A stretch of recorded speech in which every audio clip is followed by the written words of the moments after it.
வணக்கம், பேரன்புடன் உங்கள் விஜயன். இன்னைக்கு வந்து நம்ம தேங்க்ஸ் கிவிங் இந்த திரைப்படத்தை முடிச்சு தான் பார்க்க போகிறோம். இது வந்து 2023 போன வருஷம் வெளியான ஒரு திரைப்படம். சமீபத்தில் நெட்ஃப்ளிக்ஸில் வெளியாகி ஒரு பரபரப்பாக பேசப்பட்ட ஒரு திரைப்படம் தேங்க்ஸ் கிவிங். இந்த திரைப்படத்தை கதை என்ன அப்படிங்கிறதுக்கு முன்னாடி தேங்க்ஸ் கிவிங்கை பற்றி ஒரு சின்ன ஃப்ளாஷ்பேக் போயிட்டு வந்துடுவோம். ஒவ்வொரு வருடமும் நவம்பர் கடைசி வியாழக்கிழமை அமெரிக்க நாடுகளில் தேங்க்ஸ் கிவிங் அப்படிங்கிற ஒரு பண்டிகை கொண்டாடப்படும். அன்னைக்கு வந்து இட்ஸ் அ நேஷனல் ஹாலிடே. என்ன அப்படின்னா குடும்பமாக எல்லாரும் உட்காந்து டின்னர் சாப்பிடுவாங்க. டின்னரில் டர்க்கி ரொம்ப ஸ்பெஷலான உணவாக இருக்கும். அதுக்கு அடுத்த நாள் வர்ற ஃப்ரைடே வந்து பிளாக் ஃப்ரைடேன்னு சொல்லுவாங்க. ஸோ அன்னைக்கு என்ன பண்ணுவாங்க அப்படின்னா, அன்னைக்கு அந்த ஊரில் இருக்கிற எல்லா கடைகள்லையும் வந்து அந்த வருடத்திலேயே மிக அதிகமான ஆஃபர் அந்த நாளில் தான் தருவாங்க. ஸோ அதுலேருந்து ஒரு 20 நாளில் ஒரு மாதத்தில் கிறிஸ்மஸ் வர்றதுனால அந்த கிறிஸ்மஸ்க்கு தேவையான எல்லா பொருட்களுமே கிறிஸ்மஸ் ட்ரீலேருந்து ட்ரெஸ்லேருந்து கிறிஸ்மஸ்க்கு தேவையான உணவு செய்கிறதுக்கு தேவையான எல்லாத்தையுமே வந்து அவங்க அந்த பிளாக் ஃப்ரைடே அன்றைக்கி தான் மக்கள்லாம் போய் கடைகள்லாம் வாங்குவாங்க. அந்த ஒரு நாள் இருக்கிற அந்த டிஸ்கவுண்ட் வந்து அந்த வருஷத்தில் வேறு எந்த நாளையும் கிடைக்காது. அந்த அளவுக்கான டிஸ்கவுண்ட் அந்த பிளாக் ஃப்ரைடே அன்றைக்கி தரப்போம். ஒன் ஃபைன் தேங்க்ஸ் கிவிங் டே அன்னைக்கு படத்தோட கதை ஆரம்பிக்குது.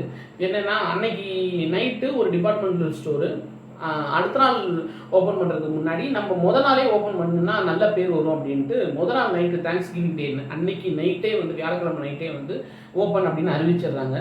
மக்கள் வந்து கட்டுக்கடங்காத கூட்டம் வந்து மக்கள் முண்டியடிச்சு உள்ளே போய் எல்லாம் அந்த பொருட்கள் எல்லாம் எடுக்கணும் அப்படின்ற இதில் முண்டியடிச்சு போகிறதுல தள்ளுமுள்ளு நடந்து நிறைய இறப்புகள் நடந்துருது. 1 இயர் லேட்டர் அந்த தேங்க்ஸ் கிவிங் டே நெருங்கிட்டு இருக்கு. இந்த வருஷம் என்ன பண்ணலாம், அந்த மாதிரி முதல் நாளே ஓப்பன் பண்ணலாமா இல்லை அடுத்த நாள் ஓப்பன் பண்ணலாமான்னு அந்த கடைக்காரங்க டிஸ்கஸ் பண்ணிட்டு இருக்கும்போது அன்னைக்கு அந்த முதல் வருஷம் அந்த நடந்த அந்த கலவரத்தில் அந்த கடைக்குள்ளார நடந்த அந்த பிரச்சனைகளில் அந்த கடைக்குள்ளார இருந்தவங்கெல்லாம் ஒவ்வொருத்தராக கொல்லப்பட்டுக்கிட்டே இருக்காங்க. ஸோ நமக்கு தெரியுது யாரோ ஒருத்தவங்க பழி வாங்குறாங்க அப்படின்ட்டு.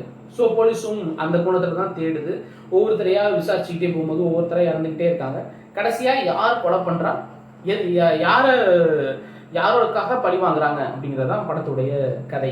படத்தோட கதை ஒன்லைனராக கேட்டால் பழி வாங்குற கதை. ஸோ அது அப்படி தான் இருக்கும். பட் அந்த தேங்க்ஸ் கிவிங் அந்த விஷயங்கள்லாம் புதுசு. அதுவும் இல்லாமல் இது வந்து ஒரு 100% slasher movie, only for matured அடல்ட்ஸ்க்காக மட்டும்தான். விதவிதமாக கொலை பண்ணுறாங்க. இப்போ நமக்கு தமிழில் வர்ற இந்த வயலன்ஸ் மூவிஸ்க்கெல்லாம் இன்ஸ்பிரேஷன் மாதிரி இருக்குது இந்த திரைப்படம். விதவிதமான கொலைகள் எல்லாமே ஸ்லாஷராக இருக்குது. நெட்ஃப்ளிக்ஸில் அவைலபிளாக இருக்குது தமிழ் டப்பிங்கில். ரொம்ப சின்ன படம் தான், கொஞ்சம் நேரம் தான் இருக்குது. நம்ம ஏதாவது ஒரு நல்ல ஸ்லாஷர் படம் பார்க்கலாம், சரியான கோவத்தில் இருக்கேன் அப்படிங்கிறத தாராளமாக இந்த திரைப்படம் பார்க்கலாம். இந்த மாதிரி பிடிச்சிருந்துச்சு லைக் பண்ணுங்கள், ஷேர் பண்ணுங்கள், கமெண்ட் பண்ணுங்கள், நம்ம சேனல் சப்ஸ்கிரைப் பண்ணுங்கள். அப்படியே போயிடுவோம்.